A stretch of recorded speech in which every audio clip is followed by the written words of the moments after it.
Salam budaya, sahabat pelajar dimanapun berada. Semoga dalam kesempatan ini kita selalu dalam keadaan sehat, bahagia, dan damai di bawah lindungan Yang Maha Esa.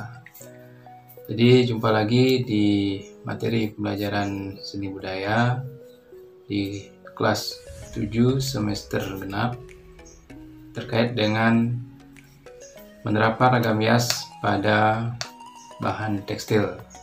Nah, sebelum pemaparan materi, ada baiknya kita ketahui bersama manfaat dari belajar penerapan ragam hias pada bahan tekstil dalam kehidupan kita sehari-hari, di mana berbagai macam corak, baik itu flora, fauna, figuratif maupun bentuk-bentuk geometris, itu dapat kita lihat pada hasil karya tekstil Nusantara yang merupakan kekayaan dari adat dan tradisi, di mana motif-motif tersebut merupakan ciri dan memiliki karakter sebagai identitas dari suatu wilayah. Nah, adapun bagi kita jadi sangat bermanfaat. Selain sebagai kekayaan lokal, juga bisa kita kembangkan lagi dengan fungsi seni rupa terapannya, di mana dengan kita memberikan sedikit hiasan pada bahan tekstil atau mungkin misalnya seperti kaos, itu akan memiliki nilai yang lebih indah, lebih artistik dari pada tidak berisi. Jadi dengan demikian ada nilai plus yang dapat kita dapatkan dari penerapan ragam hias pada bahan tekstil. Baik, untuk materi berikutnya, mari kita simak bersama-sama. Baiklah sahabat pelajar, mari kita bersama-sama simak materi seni budaya menerapkan ragam hias pada bahan tekstil. Untuk peta kompetensi pembelajaran ragam hias pada tekstil, mulai dari pengertian, kemudian jenis dan sifat bahan tekstil, jenis bahan pewarna, teknik, dan terakhir penerapan ragam hias pada bahan tekstil. Pada bab ini diharapkan sahabat pelajar dapat mengapresiasi dan berkreasi seni rupa, yaitu pertama, mengidentifikasi teknik penerapan ragam hias pada media tekstil. Kedua, mendeskripsikan teknik penerapan ragam hias pada media tekstil. Ketiga, mengekspresikan diri melalui penerapan ragam hias flora, fauna, dan geometris pada bahan tekstil, serta mengomunikasikan hasil karya penerapan ragam hias flora, fauna, dan geometris pada media tekstil secara lisan maupun tulisan. Berikut perhatikan ragam hias pada tekstil melalui gambar-gambar di bawah ini. Jadi gambar 1, gambar 2, gambar 3, gambar 4, gambar 5, dan gambar 6 kita perhatikan secara seksama. Kemudian setelah gambar diamati, jawablah beberapa pertanyaan sebagai berikut. 1. Teknik apa saja yang dapat digunakan dalam membuat ragam hias pada bahan tekstil? Yang kedua, apa fungsi ragam hias pada bahan tekstil? Baik, berikutnya sebagai tugas, cermatilah contoh gambar di atas dan berikan pendapatmu. Gambar nomor 1, sebutkan tekniknya, kemudian berikut bahannya. Demikian sampai gambar nomor 6. Peserta didik dapat mengamati gambar ragam hias pada bahan tekstil dari sumber lain seperti internet, kemudian menonton pertunjukan melalui CD, dan melalui sumber belajar lainnya. Dan kemudian peserta didik dapat mengamati keragaman dan keunikan ragam hias pada bahan tekstil yang berkembang di daerah sendiri. serta dapat mengamati ragam hias pada bahan tekstil di daerah lain. Nah, sebagai bahan diskusi, setelah mengisi kolom tentang keragaman dan keunikan ragam hias tersebut, diskusikanlah dengan teman-teman dan isilah kolom di bawah ini. Nah, untuk format diskusi pengamatan ragam hias, tuliskan nama anggota, nama ragam hias yang diamati, kemudian tulis pula hari atau tanggal pengamatan. Contoh nomor 1, aspek yang diamati, jenis ragam hias, kemudian uraikan hasil pengamatan.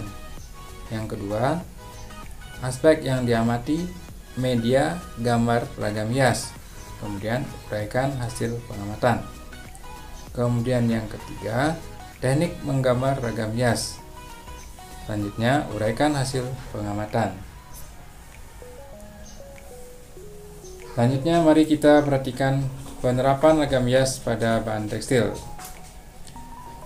Penerapan ragam hias, flora, fauna, dan geometris pada bahan tekstil banyak dijumpai di berbagai daerah di Indonesia. Nah, penerapan ragam hias pada bahan tekstil dapat dilakukan dengan cara membatik, menenun, membordir, menyulam, dan melukis. Bahan tekstil dibuat dengan menjalin benang pakan dan lungsi dengan beragam pola jalinan. Nah, membuat bahan tekstil bisa dilakukan baik dengan alat tenun tradisional maupun modern. Nah, perhatikan gambar. Pada gambar 9.6 itu merupakan desain alat tenun tradisional. Berikutnya yang B, jenis dan sifat bahan tekstil. Jenis tekstil dapat diketahui dari perbedaan jenis benang dan permukaan teksturnya. Benang dibuat dari bahan alam atau bahan buatan. Benang katun dibuat dari kapas. Benang sutra dibuat dari serat yang berasal dari kepompong ulat sutra. Kemudian kain wol dibuat dari bulu domba. Bahan benang buatan misalnya ada dakron, polister, dan nilon. Nah, digunakan untuk membuat tekstil dengan jenis tertentu. Bahan benang yang lain misalnya ada serat agel dan serat lami, digunakan untuk produk tekstil lain seperti tas dan makrim. Jenis-jenis bahan tekstil ini memiliki sifat yang berbeda-beda seperti di bawah ini. A. Katun memiliki sifat menyerap air, mudah kusut, lentur, dan dapat disetrika dalam temperatur panas yang tinggi. B. Wol memiliki sifat sangat lentur, tidak mudah kusut, dapat menahan panas apabila dipanaskan menjadi lebih lunak. Yang C. Sutra memiliki sifat lembut, licin, berkilap, lentur, dan kuat. Nah, bahan sutra banyak menyerap air dan memiliki rasa sejuk apabila digunakan. Kemudian yang D, tekstil dari bahan polister dan nilon memiliki sifat tidak tahan panas, tidak mudah kusut, tidak perlu disetrika, kuat, dan jika dicuci cepat kering. Berikutnya jenis dan bahan pewarna tekstil. Bahan tekstil dapat diberi warna baik dari pewarna alami maupun buatan. Nah, masing-masing bahan pewarna ini memiliki sifat dan jenis yang berbeda-beda. Pewarna alam dihasilkan dari ekstrak akar-akaran, daun, buah, kulit kayu, dan kayu. Pewarna alami misalnya ada soga dan kusumbe.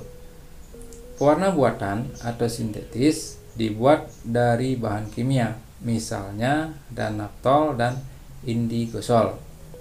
Jenis pewarna naftol digunakan dengan teknik celup, sedangkan pewarna indigosol dapat digunakan dengan teknik celup atau colet atau lukis. Bahan pewarna buatan memiliki sifat tidak mudah lentur dan tahan terhadap sinar matahari. Sebaliknya, pewarna alami memiliki sifat mudah lentur dan mudah pudar karena tidak tahan terhadap sinar matahari. Berikutnya adalah teknik menggambar ragam hias pada bahan tekstil.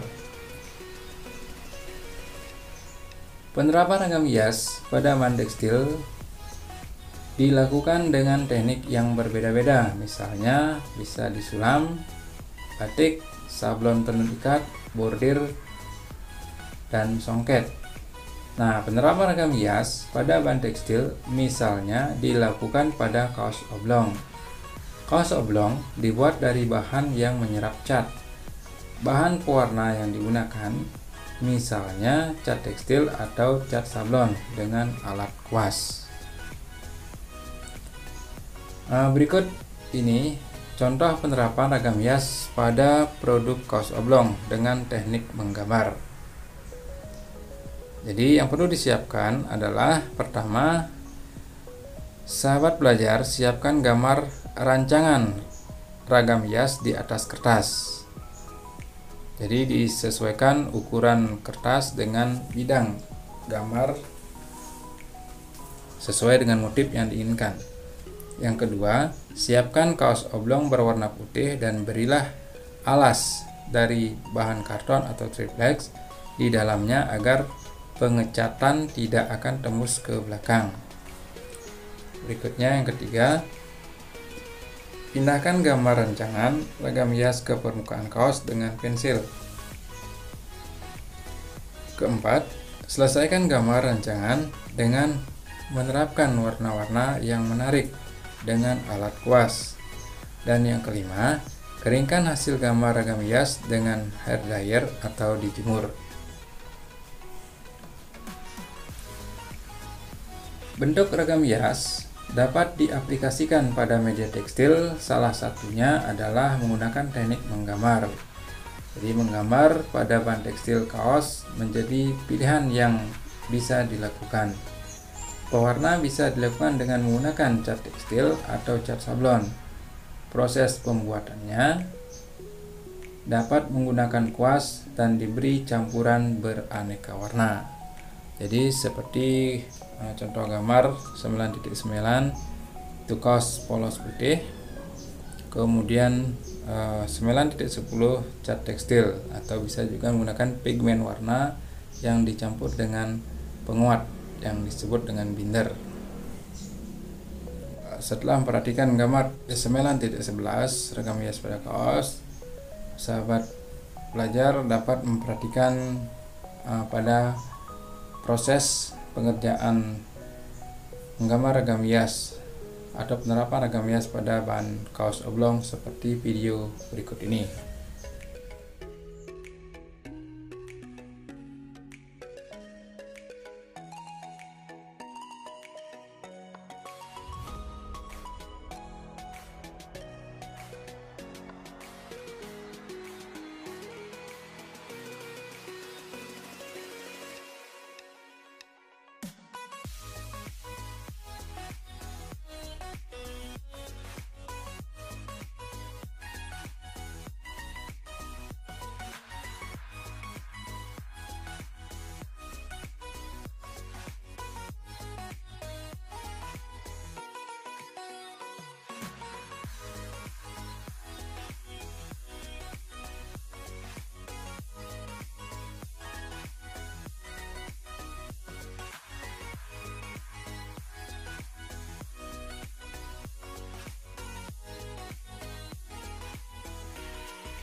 Nah, setelah menyaksikan dan menyimak konsep penerapan ragam hias pada tekstil, jadi sahabat pelajar silakan dicoba untuk mengerjakan.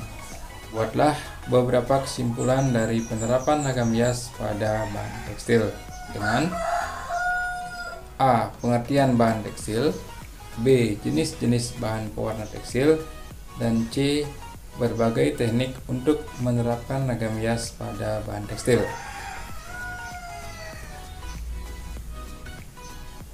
Nah, berikutnya uji kompetensi. Untuk uji kompetensi pengetahuan, jadi sahabat belajar bisa pertama menjelaskan 3 teknik penerapan ragam hias di atas bahan tekstil. Kemudian yang kedua, sahabat pelajar bisa menjelaskan 3 manfaat penerapan ragam hias di atas bahan tekstil. Dan untuk keterampilan, jadi sahabat belajar dapat mencoba bereksperimen dan berekspresi membuat ragam hias pada kain dengan ukuran 20 x 30 cm menggunakan pensil atau spidol warna. Berikut rangkuman. Bahan tekstil sekarang ini mengalami perkembangan yang sangat pesat. Teknik yang digunakan juga mengikuti perkembangan zaman. Bahan tekstil sekarang ini tidak hanya dilakukan dengan menggunakan teknik batik, tenun, sulam, ataupun bordir. Ragam hias pada bahan tekstil banyak dipengaruhi oleh kehidupan sosial masyarakat pendukungnya. Dan semua hasil bahan dengan menggunakan tekstil, yang membedakan hanya teknik atau cara pembuatannya saja. Nah, untuk refleksi, dapat diketahui bersama bahwa bahan tekstil di kehidupan masyarakat Indonesia tidak terlepas dari kebutuhan upacara adat, terutama kain tradisional. Kain ini merupakan bagian dari upacara dalam kehidupan manusia. Setiap adat memiliki kain sebagai bagian dari upacara. Kemudian kelestarian bahan tekstil, terutama batik, tenun, dan sejenisnya, merupakan tanggung jawab bersama. Nah, selanjutnya sahabat pelajar dapat melakukan penilaian diri dengan memberi angka pada rentang yang tertera pada kolom A, B, C, atau D. Setelah mempelajari pengetahuan dan melaksanakan praktek penerapan ragam hias pada bahan tekstil, saya memiliki kemampuan sebagai berikut. Jadi pilihannya A 86 sampai 100, B 71 sampai 85, C 56 sampai 70, dan D di bawah 55. Yang pertama, memahami pengertian tentang menerapkan ragam hias pada bahan tekstil. Silakan diukur kemampuannya menurut abjad atau menurut kolom yang sudah disediakan, A, B, C, atau D. Yang kedua, memahami langkah-langkah dan teknik penerapan ragam hias pada bahan tekstil. Ketiga, mengerjakan tugas menerapkan ragam hias pada bahan tekstil dengan percaya diri. 4. Mengerjakan tugas menerapkan ragam hias pada bahan tekstil dengan disiplin. 5. Mengerjakan tugas menerapkan ragam hias pada bahan tekstil dengan usaha keras. 6. Mengerjakan tugas menerapkan ragam hias pada bahan tekstil sesuai dengan ketentuan. 7. Menghargai keindahan penerapan ragam hias pada bahan tekstil sebagai anugerah Tuhan Yang Maha Kuasa. 8. Menghargai penerapan ragam hias pada bahan tekstil yang saya hasilkan. Ke-9. Menghargai penerapan ragam hias pada bahan tekstil yang dihasilkan teman. Kemudian sahabat belajar dapat menjumlahkan dari skor-skor yang sudah dipilih. Nah, berikutnya aktivitas mengomunikasikan. Nah, sahabat belajar telah melakukan aktivitas pembelajaran menggambar ragam hias pada bahan tekstil. Kemudian buat uraian tentang teknik pemberian warna ragam hias pada bahan tekstil atau kaos. Berikutnya, berikan pendapat sahabat belajar tentang kelebihan dan kekurangan menggambar ragam hias pada bahan tekstil. Dan yang terakhir, presentasikan karya ragam hias pada bahan tekstil sahabat belajar kepada teman-teman. Baiklah sahabat belajar, demikian pemaparan materi dari penerapan ragam hias pada bahan tekstil yang dapat kita simak bersama-sama. Mudah-mudahan ada manfaatnya. Ingat, like, comment, and subscribe, dan klik tombol notifikasi untuk materi-materi pelajaran seni budaya berikutnya. Jadi akhir kata, selamat belajar, selamat berkarya, dan sampai jumpa. Terima kasih.